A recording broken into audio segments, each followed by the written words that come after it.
welcome everybody. As most of you know, I'm Christine Jacobs. I'm the Executive Director of Represent PA, and we had one heck of a year in 2022. I'm so proud of all the work. I'm so proud of where we invested our money. I'm so proud of both the candidates who won and the candidates who didn't win. And it has just been a good year for all of us. We won 102 races, we meaning in the House, we meaning the Democratic candidates, and the Republicans won 101. And we're pleased today, number 102 is on the call with us today. And we're very proud of the candidates. And there were so many people who, here's what I'm really proud of. There were a lot of people who said, you guys have a lot of enthusiasm, but you just don't understand polling. You don't understand the way things are going. It's really not possible for us to flip the legislature this year. And it was because of grassroots groups like Red, Wine, and Blue, who we were just talking to a few minutes ago, and all of the money about turnout and all of the work of Turn PA Blue and the money that Represent invested that we've hit the 102. 32 of our current representatives, current meaning the terms actually started December 1st, have been endorsed and supported by Represent PA. So a third of the Democrats in the chamber are women that we've endorsed and funded. And as many of you know, if you watch the news, there are currently 3 Democrat-won seats that are currently vacant. When are they going to be filled and what the process is going to be interesting. One of the candidates who was elected had actually died during the election cycle, but it was too late to get somebody new on the ballot. And the other 2 Democratic-won seats are for our new lieutenant governor and also for a new member of Congress, Summer Lee from Allegheny County. So these 3 Democratic-won seats are all in Allegheny County, and they're all currently vacant. Leader McClinton was sworn in on, and she declared that these special elections would be February 7th. The law in Pennsylvania is they can be no sooner than 60 days after the vacancy is declared and a date is set for the election. The Republicans are fighting this. They say that because there's 101 Republicans, that the Republican leader is actually the one who can call these call for these special elections, and this is going to the courts. These are 3 Democrat-won seats. They're districts that are largely Democrat. We are confident that when the special elections happen, that they will be won by Democrats, and we'll take our numbers to officially 102 bodies and not just 102 seats, and that we can go forward. But this is going to go to the courts. And one of the issues that is being raised currently by the Democratic leadership is that if we postpone these elections, that means 100-something thousand Pennsylvanians will not have a representative in Harrisburg until whenever the elections are held. By law, if the Republicans can say that they're the ones who call the date for the election, they could call for the date as late as the May primaries, which means that for the next 5 months, we could have Republican leadership if that happens. And the things that the Republicans had sworn they were going to do last year, which include passing amendments to our Constitution that take away the right to, that say that we do not have a right to abortion, or the ones that change how elections are held in Pennsylvania. They're saying that they can pass those amendments in their next session before new Democrats come in. So a lot hinges on this, and a lot hinges on the speaker election, which is going to be officially on January 3rd. There are 2, I'm sure Leader McClinton will talk about this when she joins us, but 2 of the big things that we think should happen are, number 1, we think the election should be on February 7th. It's a viable date, and it gets these seats filled sooner rather than later and allows for representation in Harrisburg. And the other thing is, we think that there should be some Republicans who vote for Speaker McClinton to be Speaker, vote for Leader McClinton to be Speaker. There are many Republicans who say that they don't use the expression, I use the expression, good Republicans, that they're middle of the road, there's consensus builders. Well, let's have them prove it. These Republicans who have been elected who say that they're consensus builders, do not vote against the first woman speaker. Do not vote against the first Black woman speaker. That is not a vote you want to take. History is not on your side, because at some point she will be speaker. And so we're urging the Republicans who won close elections, many of them against some of the women that we supported, we encourage everybody to reach out to them. And that was the subject of one of our emails this week. Talking about the Senate for a minute, there are now 22 Democrats and 28 Republicans. 6 of the current Democratic senators were endorsed and supported by Represent. 3 of our Democratic senators had re-election campaigns this year, and 2 of them, Senator Katie Muth and Senator Lindsey Williams, were tough races. And if you talk to either one of them, they will tell you that their elections, their re-elections happened, and they were greatly helped by Represent PA. They called us, they needed money, they needed support, and they needed to know that we were with them both for moral support as well as financial support. And they're with us, and they've all said, how can I help you get us the majority in 2024? Today, after post-election, even with these openings, women make up 31.6% of the Pennsylvania legislature, combined House and Senate, 31.6. We don't know how we rank in the United States yet, because I haven't seen all the statistics on what other states have done. But the thing that we're most proud of on that is that in 2014, women made 17.8% of the legislature. That's a huge increase in the election, a huge increase in the time since Represent came into being. And so we're very proud of that. We're also proud of the fact that women are now in leadership. When you look at the Senate, for example, Senator Katie Muth, who I mentioned earlier, is head of the policy committee for the Democratic caucus. We also have women like Lindsey Williams, who were minority chairs of committees. Lindsey has been the minority chair of the Education Committee. And we've done events with Lindsey talking about what difference it makes and what she would like to enact. And my dream for this year, and now my dream for 2 years from now, is for Lindsey Williams to be head of the Senate Education Committee. And to any of you who are education advocates who think about education in the state of Pennsylvania, you want that too, trust me.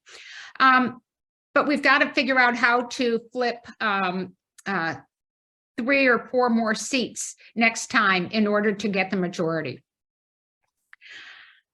But we're way up in our percentage. We have women in leadership. And then we talk about, oh, by the way, Senator Maria Collette is going to be the caucus secretary, and Senator Judy Schwank is going to be the caucus administrator, and Senator Christine Tartaglione is going to be the caucus whip.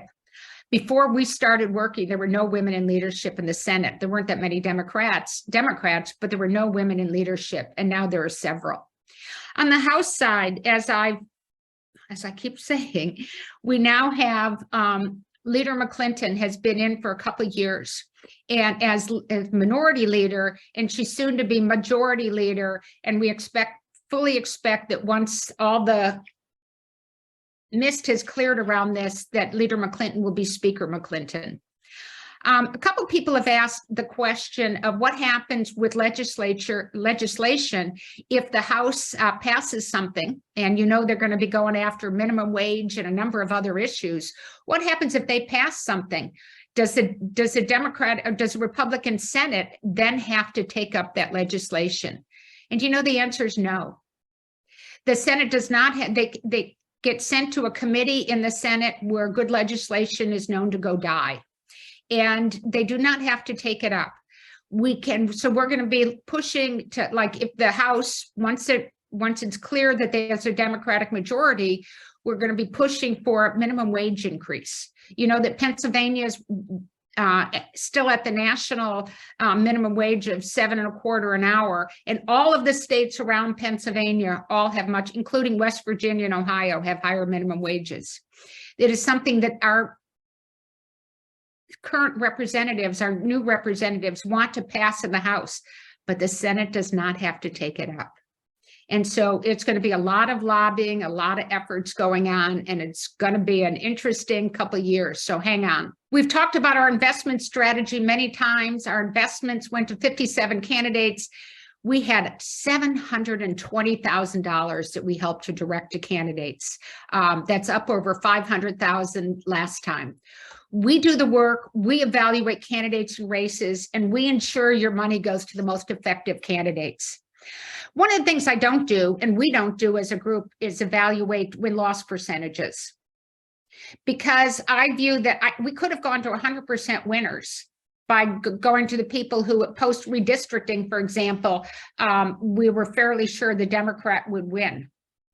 But that doesn't build the majority. So we go in and we ended up with a lot of close races. And I'm as proud of those close races as we are by the wins, because it said we invested properly. We knew what we were doing.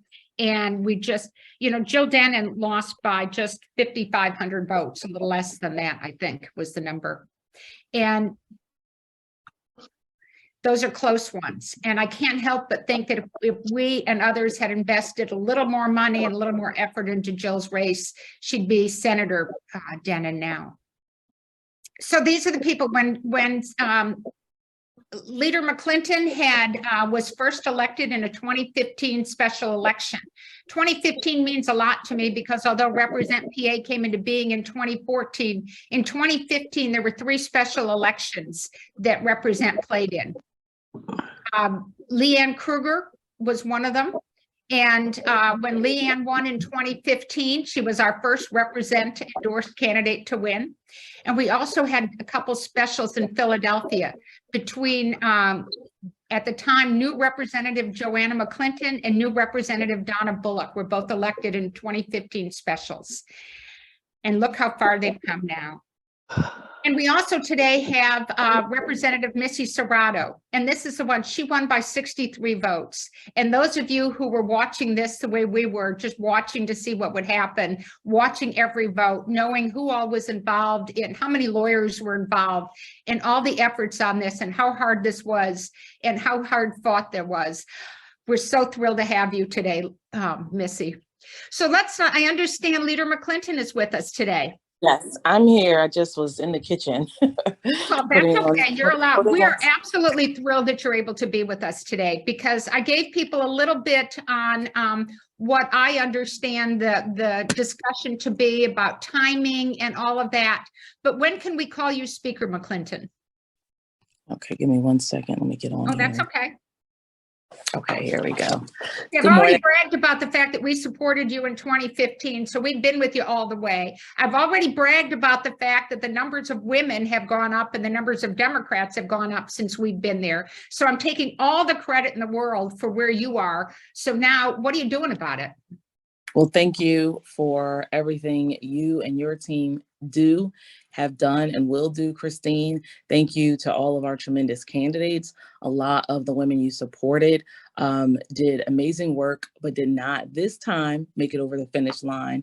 So I'm so grateful to all of those women, too many to name, but this morning I'm thinking about Laurie Smith, Gwen Stoltz, nearby women who worked tirelessly, that I do think and hope and work with you so that they will join us after the next election. So currently, you might have noticed, it's been a little bit of drama from the Republicans. I just finished up a radio broadcast that was supposed to have been over at 8:30, but it went a little long.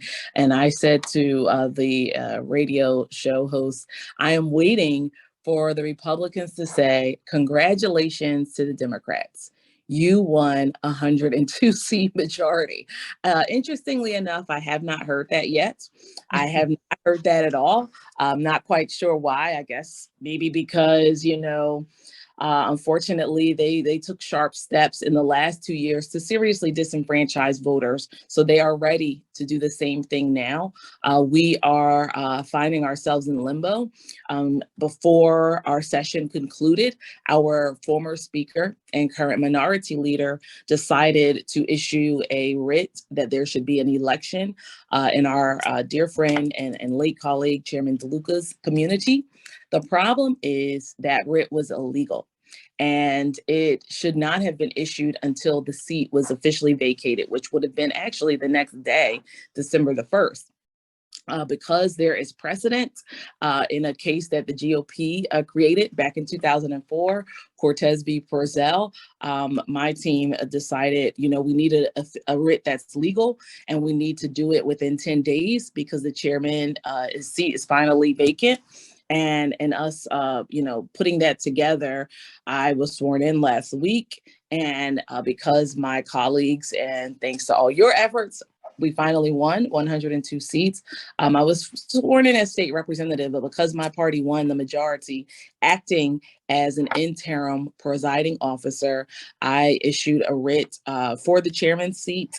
And shortly after that was issued, I received resignations from our colleagues, Representatives Summer Lee and Austin Davis, who made history with their next jobs. Big hats off to them. And we have found ourselves in limbo. When we get to swearing in on the 3rd of January, which is the time that a speaker election and the rules of the House should both occur, we will be in a physical minority, down 3. In the time since I issued the writs just on Friday, lawsuit was filed. So the headlines, the social media taglines are starting to pile up. And the lawsuit that was filed was to say those elections shouldn't happen February 7th. And it's odd because just a couple of days prior, at least one of them should have. So, I don't want to use the CRAZY word because it's not nice, but it seems still out there. So we are setting up for election on the 3rd. I'm looking for folks who are living in the real world in the Republican caucus to join our members and creating some more history by electing me to be the speaker and electing rules that allow us to be as productive as possible over the next 2 years. Because with a 1-seat majority, we are not delusional. We recognize that, any given time, things can go up or down in the 2 years, hopefully not continuously on our side, but we know that we want to be productive. So stay tuned. When will you call me speaker? Just stay tuned. It is our goal and our effort that you will be able to say that on Tuesday, January 3rd. And I plan to be there to watch you because I want to be there. Thank you. So what difference is it going to make to be in the majority? What are the issues that you want to deal with? What's, I talk about minimum wage, I talk about all kinds of stuff, but my preferences on these things don't count. Has Speaker McClinton, is Leader McClinton been able to look beyond January 3rd to what your agenda is going to be? Absolutely. So the agenda is for working families, working people, putting people first, not special interests, and certainly not divisive issues. I got wind that one of the main reasons why the GOP is trying to, do this lawsuit to delay the special elections is because they want to run more constitutional amendments. No, thanks. No, thanks. No, thanks. No, thanks. The voters overwhelmingly rejected that type of leadership, and they rejected hatred, divisiveness.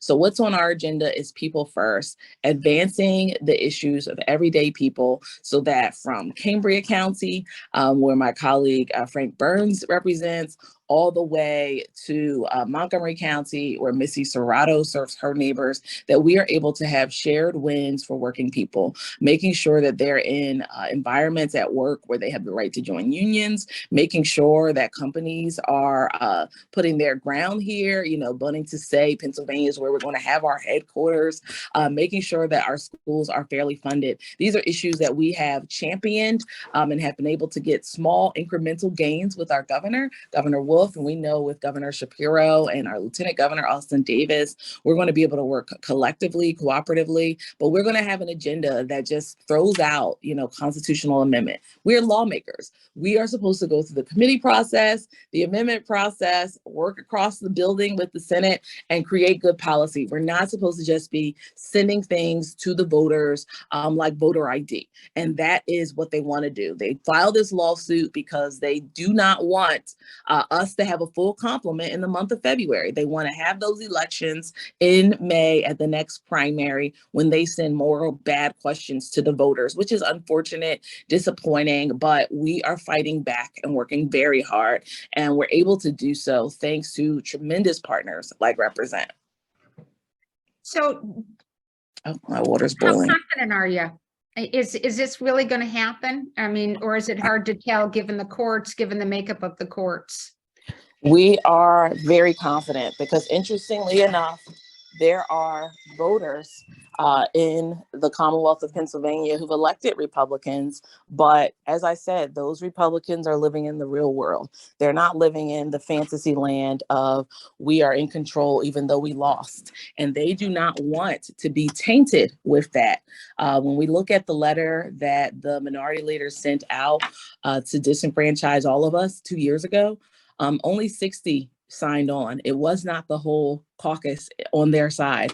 So there are people who do not think that these actions are appropriate. There are Republican members who do not think this reflects their constituencies. And so we are hopeful that on the 3rd of January, things are going to go the right way. It's not my way, it's just the right way.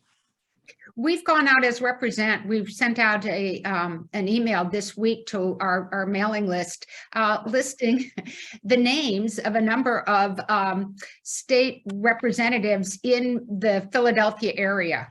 Those who, many of whom our candidates did not win, districts where our candidates didn't win, but people who claim to be centrist Republicans. And we sent them all a letter saying, hey, we sent our people a letter saying, if you're in any of these districts, especially, contract this quote centrist Republican and let them know that you support Leader McClinton. So we're with you on that one.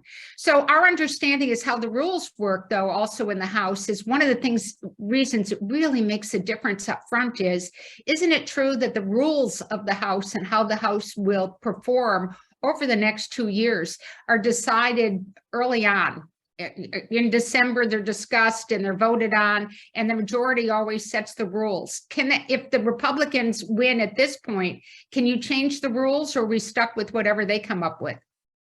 So the goal for our caucus is that the folks who will support my speaker race will also not support their rules because we've gotten wind that their rules will, drastically change the current rules of the House. And of course, will favor them even when they get to a minority shortly thereafter here, and will, cause a bunch of upheaval in the caucus, in our caucus specifically. So we are, as your members call their members as constituents, make sure they let them know that also they should be supporting fair rules that do not change the number of votes required for speaker and et cetera. So that's something you all can do, is take a look at the list that we sent out yesterday and talk about it. Do you think redistricting, one of the many ways that we're proud of your work so far, Leader McClinton, is the having chaired or been on the redistricting committee, and really looking at not just how can we get more Democrats in, but how can we have fairer districts. Oh, by the way, fairer also turns out to be more Democrats. But so what role do you think redistricting played in the flip of the legislature? Certainly redistricting played a role, because what we were seeing, in the last several elections is that, Democrats elected Tom Corbett, right? And then they swiftly, it's not Democrats, but voters, Pennsylvania voters elected Tom Corbett. And 4 years later, they elected Tom Wolf. 4 years later, they at 8:15 p.m. reelected Wolf in a major way over Scott Wagner. But what we were not seeing in the legislature was that kind of 50-50, which is what closest of what our voters division is. We weren't seeing that. And speaking of 2015, when Represent was first supportive of my special election, we were at 82 Democrats to 121 Republicans. So clearly the maps were gerrymandered to favor Republicans. Clearly the maps were drawn in a way that we had gotten ourselves down to 82. And in 2018, we had the biggest gains previously to this election, where we gained 14, but we also lost 3. So we only netted 11, and we were at that time up to 93. In 2020, we lost our leader, which was very disappointing among many other races on only one in Montgomery County, Nancy Genst. So the opportunity to have a new map that was simply competitive, as I torture myself reading the other side's press releases and they talk about it being gerrymandered. It's like, really? Then why don't we have 120 Democrats? It's not gerrymandered at all. It's simply competitive. It is simply competitive. And I heard your statistics when I just logged on here about 10 minutes ago about how close so many races, particularly in the House, were. And it's because they are competitive. It's not because it's a gotcha or a guaranteed cemented majority for either side. It is a healthy democracy, which we should have had in this Commonwealth. We should never have a time where our legislature is stacked, where, before our special election, there were vetoes that if they had chosen to run them, there weren't enough Democrats to stick with Wolf. I mean, that's unfortunate. So I am very excited to see the outcome of a lot of collaborative work from our leadership team to see what the first time fair maps have provided opportunities just for us to compete. We still have to compete. We have to do the work. I'm sure Missy is still tired. That's how much work she put in over all these months. It wasn't some gotcha. She wasn't with her feet up on the weekends or the weekdays saying, oh, I got this because they got a map for me. Are you kidding me? She worked very, very hard, and so many other candidates did that, like I said, that didn't make it across the finish line. So it's exciting. Thank you. And I think we've gotten most of the questions that people have raised for you. Do you think, by the way, having many of us call, particularly if we're their constituents, call our representatives, and if for anybody on this call who's represented by a Republican, do you think calling them and telling them how important it is to support you and fair rules is important? Absolutely. I think it's very important that they hear from their voters. There's nothing like getting even a public facing email from our website. And I see, it's like on my block right here where I live. It's my neighbor that's saying this is important to me. You must communicate to them. We must call their offices. We must send them emails. We must let them know how significant this is and how we are watching and depending on them to do the right thing. And clearly the right thing is, first of all, somebody did ask on the chat, was, for the 2 resignations that Summer and our new Lieutenant Governor resigning. My understanding is they had to resign when they did. There was some talk I'd heard early on that they were going to stick it out as long as they could in order to vote for you. But the idea is that then you could, by them resigning when they did, that you were able to ask for the elections February 7th. Is that the way the scenario went? So to be completely transparent, I started last week in Harrisburg, meeting with our minority leader to make an agreement. I wanted to negotiate. I'm fully aware that you know, we won 102 seats, but at some point very soon, we would be at 99. And we should work together. We should work on the rules. We should work on swearing in. We should work on all these things. And I recognize that, you know, numbers, I'm getting some really nasty tweets right now, but I'm aware of what numbers mean and what they are. And, you know, I put a lot of things on the table so that we could persuade them to, you know, just let us work together. Let us start a new session working right together. Unfortunately, it did not produce the outcome we wanted.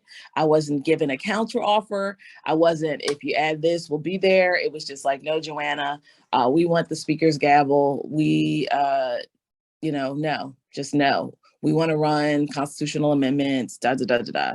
So I'm appreciative to Representatives Davis and Lee for resigning a little bit earlier, because it just really kind of minimizes the window, you know, should things not go right, for them to do things that are not right as well. So it's, you know, they could have stayed a little bit longer, but it's too risky. They're, you know, wanting to do really bad things, and we cannot in good conscience have them sitting there, you know, on the third for a couple weeks, knowing they're going to have to leave anyway. And since all the races are in Allegheny County, it also benefits the county and significantly lowers the cost for them to do them all at the same time. And that, ladies and gentlemen, is what leadership looks like. Is looking at the whole big picture, understanding the big picture, you know, pushing ahead to try and negotiate with her counterpart, and trying to make sure that we all are represented. And did you hear what she wants is her agenda? Her agenda is working towards the working families of Pennsylvania and working towards fairness. We're so proud of you. Are you taking care of yourself over the holidays? Are you going to have any time off? Are you going to spend, I'm imagining you're spending a bit of time in church too. Oh, I am taking care of myself. I don't see any vacations this month, but I'm definitely not overdoing it. Thank you so very much. And as Laura Sienna just said, we're so fortunate to have you, Leader McClinton. And I know that the members of the legislature are happy to have you. So go have your breakfast. And thank you very much for joining us. And know that we're with you. And if there's anything we can do for you, just let us know. Thank you all. Have a great day. Thank you. Okay, that was certainly impressive. And as I said, now you really understand how proud we are of Leader McClinton and how proud we are of the support. One of the things that happened after the 2018 election was that, as she mentioned, there were a number of more Democrats, particularly in the Philadelphia area. Up until that time period, there were two different caucuses supporting the Southeast PA. There was a Southeast PA, kind of the outer counties caucus, separate from the Philadelphia caucus, which limited their power and gave a lot more power to, and that's why Allegheny County has been in the lead in so many ways. What happened after the 2018 elections and starting in 2019 is, with the increased number of Democrats, largely the women that we help support in the Philadelphia area, there was a decision to have a Southeast PA caucus, and that's what pushed ahead with Leader McClinton. So we're very proud. I want to turn now to Representative Missy Cerrato. Missy won an incredibly hard-fought race. We've known of Missy for a number of years because she managed the office of State Rep Liz Handbidge, who we supported in 2018 when she beat another one of those, quote, good Republicans, centrist Republicans, the centrist Republican who never voted for choice, the centrist Republican who didn't vote for common sense gun laws, and Representative Handbidge beat her. And Missy Cerrato was able to run a campaign this time for an adjacent district that was headed by somebody who was, quote, one of those good Republicans. And so, Representative Cerrato, it's our first time having you on a call since your election. Congratulations. We're so proud of you. Thank you. Thank you all so much to everyone of Represent. This was a wild ride for major. It seems to never end, to be very honest with you. I really wasn't sure. I am officially the poster child for every single vote matters. And we knew going into this race that it was going to be tight, but we knew that we had to be field first. We knew that we had to focus on truly getting to know our community. We would not have been able to do that without support of Represent and other organizations like you that enabled me to go out and knock 7,000 doors instead of sitting on call time every day.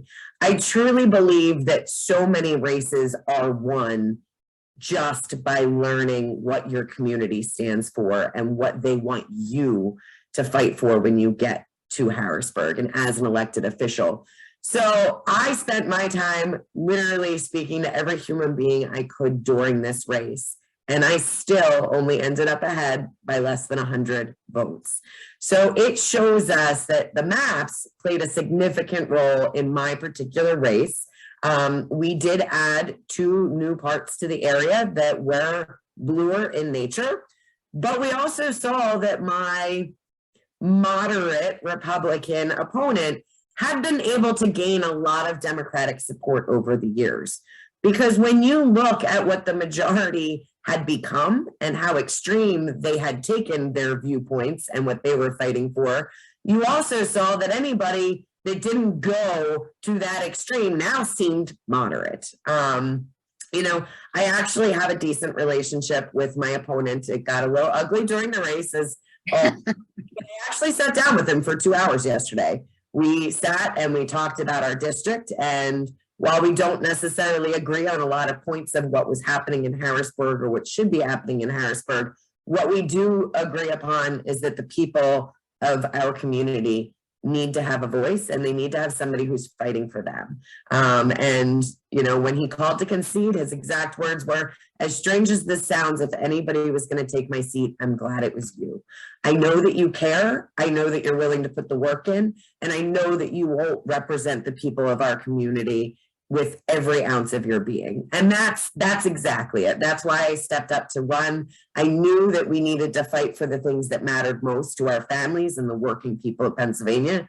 We needed to see Pennsylvania start working for the people. Unfortunately, as Joanna just clearly pointed out, the first few months of this is going to be a little bit wonky. We are going to have to deal with issues that are not necessarily things that we thought we'd be dealing with after winning the majority and flipping the Pennsylvania House. But hopefully, you know, through Joanna's leadership, we're going to come across this stronger than ever, and we're going to have a voice for the people of Pennsylvania that we can all be proud of. So very happy to be here and much appreciate every one of you that helped me along the way. So does that mean, by your statement, does that mean I have to stop using curse words in front of whenever I say Todd Stevens' name? It's going to be an adjustment. So you don't have to answer that one. You don't have to answer that. My husband is going to have a very hard time there. Yeah.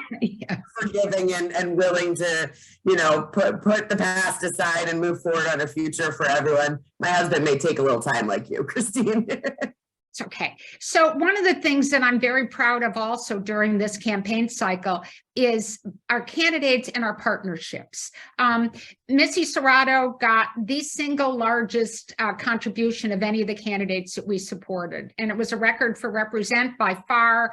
And it's because of the work of all of you and so many other people throughout Pennsylvania that we had the money to give Representative Cerrato. So we're very proud of that.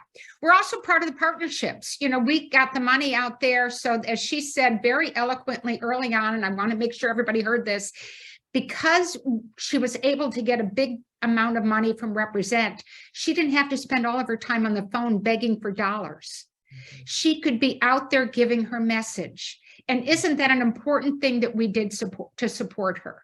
Because if you talk to the caucuses, if you talk to any of the trainings that they do around candidates, they all talk about dialing for dollars. They all talk about how much call time you have to do. But if she could get a big, I go back to a few years ago, one of the candidates we supported, it was back in the days when we didn't have as much money. And I called her and I said, you're going to be getting $5,000 from us. And she stopped and she said, am I really going to get it? I mean, and I said, oh yeah, the check will be da-da-da-da. She goes, no, a lot of people say they're going to give us money, but then I have to make a lot of phone calls again to get the money. And so I appreciate your having made that comment, and I wanted to amplify it. The other thing I'm proud of is you look around at some of the people on this call today. I saw Andrea from Turn PA Blue is with us. I mentioned earlier, and Betsy, and I mentioned, you know, Turn PA Blue is our favorite place to tell people that if you're looking for something to do, you know, and you want to do something beyond money, go call Turn PA Blue and volunteer your time. I also mentioned early on before the call began that Red Wine and Blue is with us today. You know, and you look around at all, somebody put in a message here to acknowledge the States Project. Oh my God. People from all around the country gave money to flip Pennsylvania because they understood that it was flippable. They understood that it was necessary. We've got one of the callers on today, Joanne Whitty, is on with us from New York. She's somebody who grew up and spent a lot of time in Pennsylvania, and she's been a longtime supporter of ours for exactly this reason. There was a lot of emphasis on PA, but the fact that we were able to give our piece of it wasn't turnout. Our piece of it was identifying candidates and amplifying their messages and getting them money. So, Missy, what was the role of money in your campaign now that I've patted myself on the back once again? Absolutely. So obviously money plays a huge role in campaigns. I'm not going to lie. I am a huge proponent for campaign finance reform. Hopefully one day it won't have as significant as a spot. But my opponent, for instance, put out over 25 mailers against me. He had 12 years of name recognition to start off with. He was very well known in the community. I needed to use that money so that I could get my name out there, so that I could get my message out there. We had, you know, apartment complexes that couldn't be knocked. They were locked. We couldn't get into them. We had to be able to reach these people. We had to be able to put out ads. When there was a negative ad against me, we had to be able to put out a positive ad. When, you know, Governor-elect Shapiro recorded an ad for me, I had to be able to pay to get that on air. And so that's what the money really went to. It was another connector point to make sure that voters knew who I was, what I stood for, and what I planned to do for them when I got to Harrisburg. And so in that case, the money, you know, was used on so many levels, but truly it was directly connecting to constituents, and it was amazing. So. You know, I think that's pretty phenomenal. And yes, several of our partners, I saw you, Andrea, thanks for the hello. Paige Wolf from Red Wine and Blue, make sure people know if you've got school board elections and other races this year that Represent is not playing in, that you know to go work for those. Ellen Bender from the Democracy States Project, thank you so much for the work you were doing. And as you put in your note in the chat, you were able to interview the fabulous Missy Cerrato, and didn't it encourage you to give her money? Missy, having run Liz Handbridge's local office for so many years, understands the role of constituent services and listening to her voters. And isn't that a great place to be? So Missy, what is your first week or so, you know, you got sworn in. I know you went to Disney World, you know, because, you know, that's what I've heard the ads you're supposed to go do, and you needed the time off. But what's it like now in Harrisburg for you? Is it first of all, who are you sharing an office with? For those who don't know, representatives, there's 2 offices and then a central area. Who are you sharing an office with? So Rep. Handbridge and I are going to be sharing a joint office in Harrisburg. She is giving up her big individual office in the upperclassmen hallway to move down to freshman row so that we can partner together in an office, and she can help guide and continue to show me the ropes there in Harrisburg. So very excited for that. And by the way, that is one of those things that has been such a wonderful side benefit of Represent, is that, yes, Missy knows Rep. Handbridge because she worked for her in her office for so many years. But one of the things that we have found is that women helping women, and women sharing offices, and women reading bills for each other, and women mentoring each other. And thank you for that. So what else is going on for you?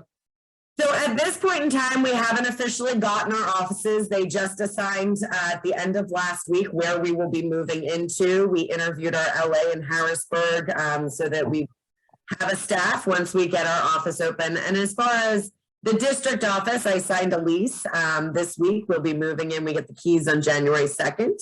I have hired staff. We are waiting to onboard them until we officially have equipment for them to use. So I have 3 staff directly coming from other representatives' office. I have the former DOD from Pam Delicio's office coming on. She's 16 months away from her 25 years. So very experienced, very capable, will be a great asset to the team. I have a CSA coming from Rep. Malagari's office, who's going to be my DOD. So again, plenty of experience. Tell everybody what a DOD is, please.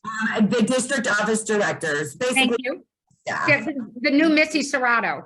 Exactly. And I have Colin coming from Rep. Hambage's office, who's going to be joining us. So 3 out of the 4 of my staffers are all fully trained, and the minute we open the doors, they're ready to get to work for the people of our community. So very excited about that. I actually have Rep. Nancy Gent's son is going to come on and join me as my part-time CSA. He's done a lot of work on the campaign side, but this will be his first venture into the legislative side. So I'm excited to get him in and start showing him the ropes of what goes on both in district and in Harrisburg. So we have a fantastic team coming aboard. We're really excited to get to work. Until they're onboarded, I'm handling it myself. I've been handling unemployment claims. I've been handling nurse license issues with the State Department. And I'm making sure that during this transition period, no one is left without someone to answer their constituent calls. So they're kind of shocked that it's me returning an email to them. But this is what I've done for 4 years. It's not something I shy away from. I plan to be in my office answering the phone when it rings and I'm able to. So I really want to show people that the work that I put in this campaign didn't end on election day. It's going to continue. I'm going to continue to carry their voices with me every day while I do this job and help them in any way that I can. So very excited to get up and running, but we're starting slow, but we're going to hit the ground running. Oh, I don't think you're starting slow at all. And one of the questions somebody asked, and I really appreciate it, is, so as you're knocking on doors, one of the values of that is hearing issues. Yeah. What are the, we ask Leader McClinton, what are the issues she wants to work on when everybody finally acknowledges that she's speaker? But what are the issues that you heard from people that you want to make sure you work on? And by the way, are there committees that you've asked to be put on? So yes, I'll start with the committees very quickly. They asked us to rank from 1 to 24 out of the committees. We do not get to pick, so that's the best we get to do. My top 3 were children and youth, education, and human services. Those all hold places in my heart. They're things that I think are truly important for helping our community. I've always said that I think if we start with children and make sure that they have safe environments to grow in, proper educations, that they're properly cared for, that is our future economy. That is our future workforce. That is, so we need to start at the building blocks when we can at that very young age. And I think that's where I will do the most good because I'm the most passionate about those issues. So I have no idea where I'll end up on committees, but those 3 were my top 3 issues. I want to help people, and I feel that those are the best areas that I can step up and do that in. As far as issues on the doors, have to be very honest with you. Because of everything that happened this cycle and what was going on in the news, the top issue you heard was reproductive rights. We need to ensure that we get rid of this amendment that they're trying to speak through even still today. And we need to make sure that we enshrine into law protections for people of Pennsylvania to make their own healthcare decisions. But that being said, your average constituent, your average door you knocked on, they don't even truly pay attention as much to what's happening in Harrisburg as what's happening in their community. What they know is that they're having trouble buying food and they're having trouble paying for their housing and they're worrying about sending their kids to school and if they're going to come home. So those were more of the issues that you heard when you really truly talked to people instead of just getting the the TV issues. So I do want to fight for a raise in wage. I want to fight for fair funding in our educational systems. I want to fight to ensure that we have sensible gun legislation that comes in so that I can feel confident putting my girls on the bus, that when I come back in the afternoon, they're going to be getting off that bus. And I think those are the issues. You know, it's financial. It's really, people are hurting. People are struggling right now. It's one of the reasons Human Services calls to me, is because I had such a direct connection during COVID working with them to try and make sure that people were fed and people had medical care. And, you know, these are everyday issues. They're not the big items that you necessarily hear about, but it's that, you know, how am I going to put food on the table, and how am I going to keep the electric on next month? And so those are the issues that I want to spearhead for my community, because that seems to be what's most important to them. Issues, the same kinds of things that Leader McClinton talked about. What are important to people in Pennsylvania?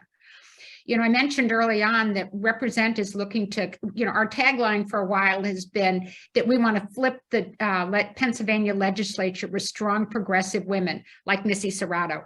We want to, this has been our goal, but now we want to move beyond that to securing our, first we still have to flip the Senate, and then we want to secure our majorities in these chambers. And one of the ways to do that is by going after the issues that will make a difference in people's lives. And so that a year from now, as we are identifying the candidates that we're supporting in 2024, we're able to say, are you a minimum wage worker? That change happened because of a Democratic majority in the House. Are you a this? Do you care about this? Well, these are the issues that our leadership in the House wants to put forth. And that's the way we're going to change Pennsylvania, is not just by saying, oh, we have to have a majority, but having a majority makes a difference. And it's a reason Represent has done so many different kinds of calls over the last couple of years talking about issues. And you can bet we're going to be doing them in the future. So thank you, Rep. Cerrato. We so look for, we're planning to, one of the things we're going to be organizing once it's figured out who sets the calendar for 2023, we also want to set up a Represent field trip to Harrisburg.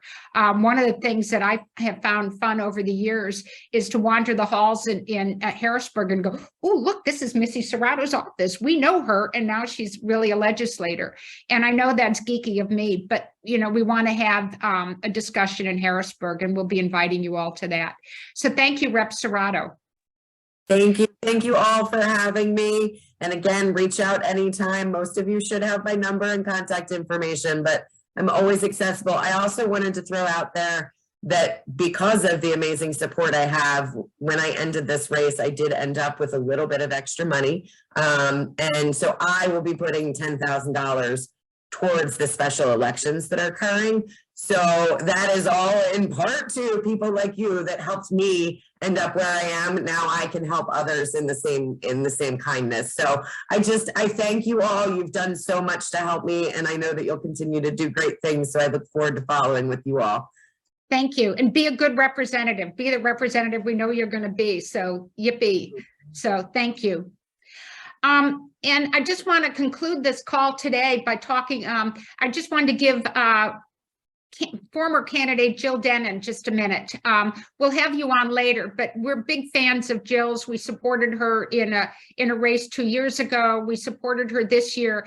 And when people ask me what our, you know, hits and misses were in 2022, I think of Jill's race. I think of somebody who worked incredibly hard for the district, for the race, and to lose a Senate race by 5,000 votes.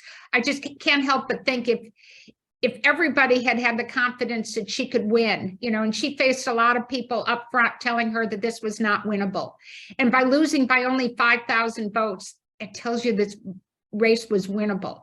And she put a note in the comments that she had to spend more time dialing for dollars than on the trail because we weren't able to give her as much money. So Jill Dennon, are you taking a rest period? Have you figured out what you're doing next? And it's nice to see you. Well, thank you. Yeah, I'm taking a little rest period. I actually, believe it or not, because I spent so much time trying to raise money, it was important to me to thank those people And so I spent this week literally writing notes and getting, I don't know, 650, 700 thank you letters out. I wanted to do that myself and just, you know, sign them. So that I finished that. Put the last group of postcards and letters in the mail yesterday. So now, believe it or not, I'm moving on and working with people like Deb Siamaka and a former school board candidate. We're trying desperately to find school board candidates because that is very, very important. And especially in our community, which is going off the rails with some of these, you know, totally right-wing Christian nationalist type people running for school boards. So that's something that I'm going to be concentrating on. Probably don't have as much money left over as Missy does, but I will be using some of my PAC money, keeping my PAC money open to support those school board candidates, because it does cost money to run, and we don't want people not to run because they don't have, you know, $2,000 or $3,000. The other side is very, very well funded by some very wealthy people. So in school board races, believe it or not. So that's really what I'm going to be concentrating on. And you know, I think a lot of you know, I'm having a granddaughter in February. So I'm going to be taking some time and spending some time with them as well.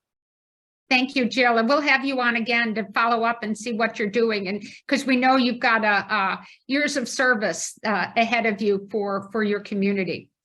Jill mentioned money. I just wanted to throw out a story I heard about. Kathy Spar had run in Delaware County, and Kathy lost by, I think it was less than 1,500 votes in her state house race. And an example of dedication and what people put out there for efforts. Kathy she works, and she's a single parent, and she took time off from her job in order to run for office, and she took leave of absence, but she couldn't continue to take a leave of absence without losing her benefits. And she relied on her benefits from her job in order to pay for health care for her family.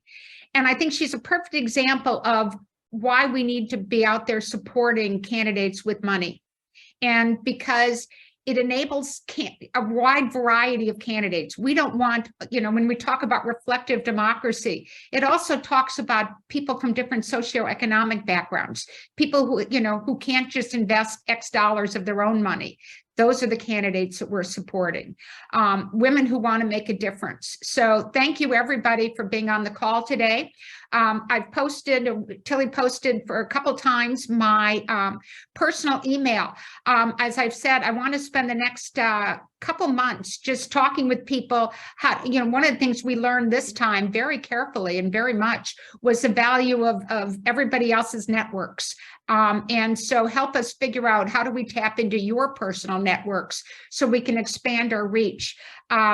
It was both heartening and disheartening to hear a number of times this cycle, people say, I didn't know about you before. And I go, I got to figure out, if you didn't know about me, who else needed to know about Represent PA and the value of it. So watch to see what our agenda is going to be. And one final thought, I want to thank Tilly Forlock. Tilly, can you come off? Can we see your video? Tilly has been with us. She's our one paid half-time staffer that she's been with us for 1.5 years. So all of the work on these videos, so many of the emails you get, so much of the back office. Hey, could you run me a list of people in this zip code who might come to an event? All of that work has been done by Tilly over the last 2 years. So thank you very much to Tilly for all of the work you've done. By the way, we have an opening. We're looking for somebody who wants to work 20 or 25 hours a week. We pay, and are looking for somebody who wants a job with Represent PA. And we're hoping to find somebody who wants to commit to 1 year or 2 until the next cycle. So if anybody knows that someone who would like that position, please send them our way. We're a lovely bunch of people to work with. It is all work from home, but have great events. Tilly, before you leave us on Friday, will you be able to get the video posted? Somebody asked about the video. By tomorrow. And Okay. we'll be sending out the link to everybody on the call today so you can share it Because around. particularly, as I said, listening to Leader McClinton, how honored are we that we had her today in the middle of all this stuff going on for her to be there. So thank you. We want to raise money all next year. We hope to play we're going to see how much work we can do for the special elections. But clearly we're hoping that good women are nominated for those seats so that we can support them, but we'll be watching all the specials and anything else that happens next year. We will continue to use our speaker, our mouthpiece to get out there to you. And thank you all for all your support this year. It's feel good about it. Now we just got to get over the last bit of finish line here to get it done. So happy holidays to all of you, and reach out when you have a brilliant idea of how you can help us. Thank you.